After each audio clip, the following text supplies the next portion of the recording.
So can we have our science meeting now? They canceled my science club meeting this morning for this Dr. Green. Bus safety is important. Well, actually, I figured this out about 5:30 this morning. And I think that the administrators that go to UNL have to take Weasel 101 and Weasel 102. The other day, when Dr. Greedy called the first time to say that I was a finalist, we were going to talk about the Frisbee golf thing. Nice one. And this morning, I should have found out already because they said we'd find out soon. And I started to think about, well, this meeting's a little funny. But then, so's Dr. Endorf. I've been trying to tell Dr. Endorf, too, that I'm more than just a pretty face. I think maybe now he gets it. So, but I think he gets it, too. I think the way we started school at Pep Rally, if all the other teachers would stand, please. All of our other teachers. Mr. B, you stand, too. We're part of a team.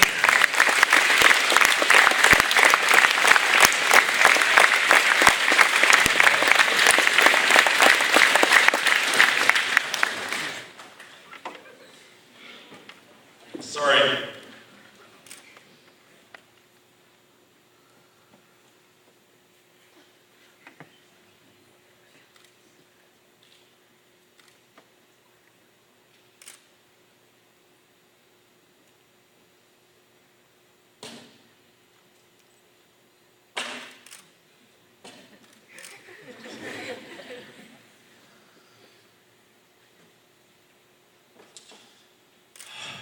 You can do it, Mr. Feurer.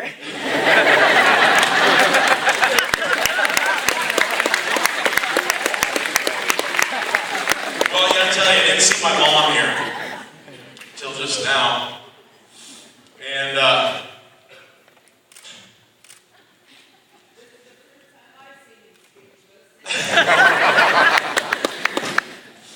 Mom's got apples everywhere.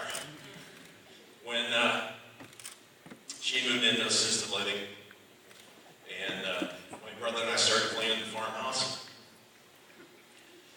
There are apples everywhere. But she was the one, I think, that kind of started the process. And I had resisted going into teaching for a long time. Where you need to be a teacher just like your mom.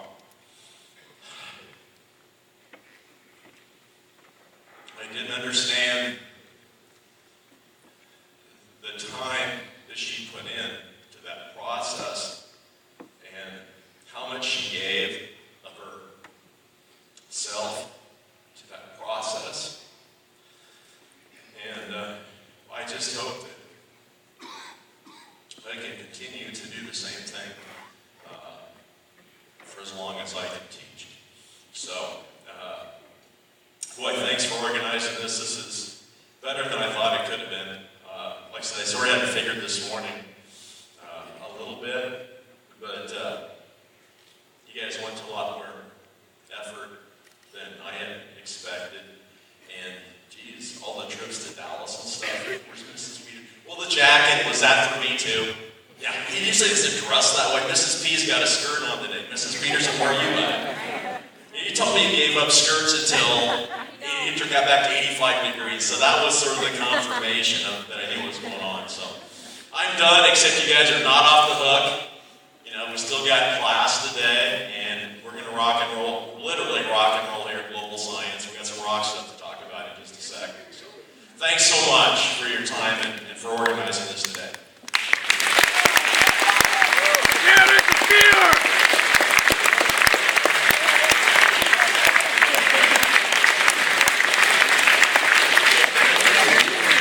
Run off, Mr. Feurer, because there are a lot of people in this room that could say some great things about Bob.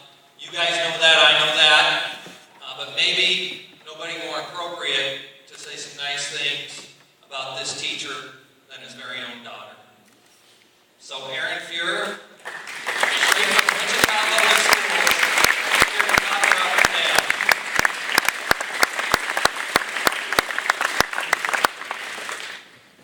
Good morning. How are you guys today? Where's my 8th grade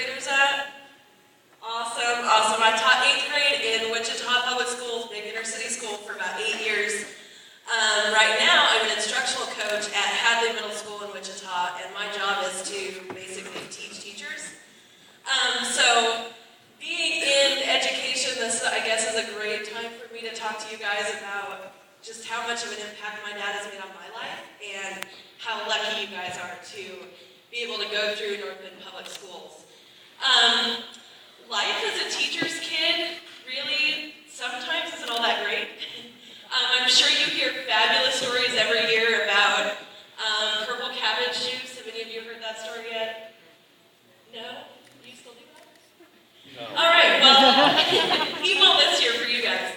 So one night I was laying in bed and I had woke up in the middle of the night, was really thirsty, it was really hot, and I thought, oh my gosh, I need something to drink. So I went downstairs and I opened the fridge, and in the door of the fridge was a freshly made bottle of grape Kool-Aid, I thought. So as I'm standing there in the fridge in the middle of the night drinking out of the jug, which I know you're not supposed to do, so don't repeat that mistake. The first thought going through my head is, this isn't very cold. And then I think, this isn't really sweet. And then I think, oh my God, what did I just drink? And the next morning I found out that it was a jug of purple cabbage juice that he had boiled the night before to use in a lab the next day. Yeah, fabulous, right? So I guess one thing you learn as being a teacher's kid is to always read labels. Or don't drink anything that you don't know what it is. But I do have to say that another thing that's absolutely fabulous is taking biology 2 from your dad. And you know that fourth quarter is reproduction. And there's a pretty heavy emphasis on human reproduction. Imagine how fabulous that is to be sitting around with your kids hearing your dad teach the whole class about sex. You get over being shy really quick. Both my brother and I had to go through that. And I remember what it was like as a 7th grader being in his class for the first time and not knowing whether to say dad or whether to call him Mr. Feurer. And I realized that neither of them really worked. He never heard me anyway. I remember also another thing is I hated tests from him. You guys all know how hard his tests are. They're non-multiple choice. You actually have to know what you're writing about when you go to take the test. You can't bluff your way through it. So you actually have to study. You actually have to read your notes. I didn't always do the best on it. But I do have to say that the things that you learn in his class make you think, and they make you actually put forth effort. And even if you're not going to go into science, even if you're not going to be an educator, learning how to think is one of the most important things that you will get out of going through North Bend schools. Life's answers aren't multiple choice, and there's not always somebody there to tell you how to do it. So when you get irritated with him for not telling you just how to do it and what the answer is, just remember that telling him to, or when he tells you to go back and read the directions, that it really is a valuable life lesson, even though it's irritating at that time.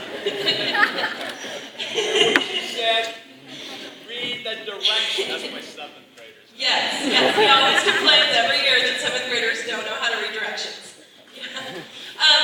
So I guess students, for you guys, what I would tell you is, even though it's hard, even though it's frustrating, sometimes boring, and his jokes aren't funny. Here they are! You probably just got extra credit for that. He does have things to teach you, and if you listen and if you put forth the effort, it really will make an impact on your life. And I know that having had him as a dad and having had him as a teacher has made me such a better person and so much better off. So I really appreciate what I've gotten from him and what I've gotten from North Bend. Thank you.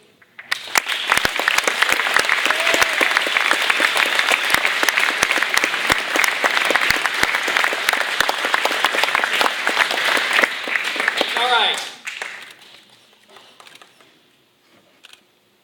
One more time.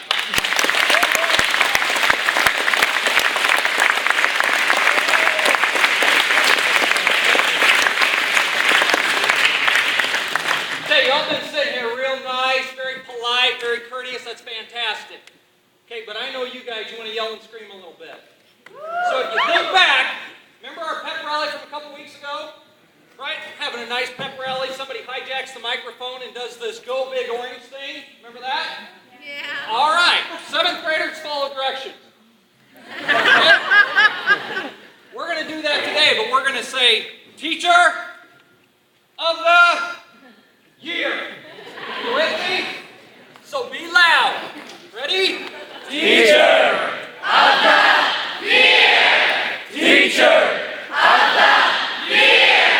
Not bad. Mr. Feurer, it's all yours, man. Let them have it. Like you did last week. Come on, come on. Let's go. 1, 2, 3. Teacher! Again. Teacher of the That's pretty anemic. Teacher of the Teacher of the Year! Teacher of the Year!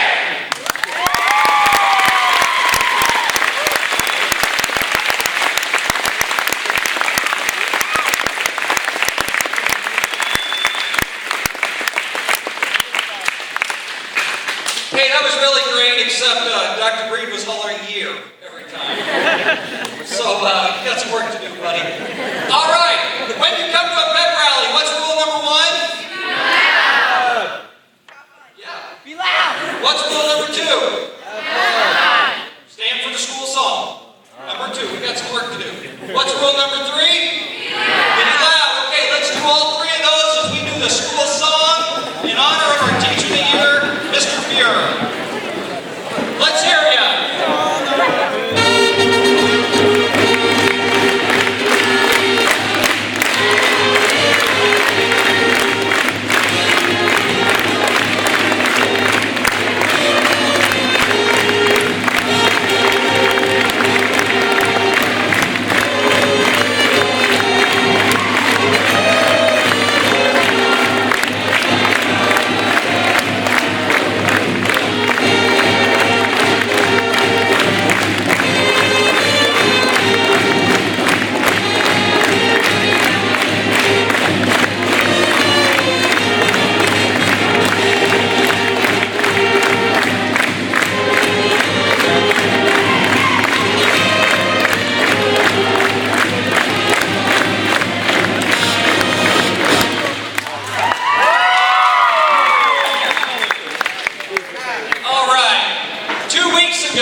Seniors, you can take off first and head out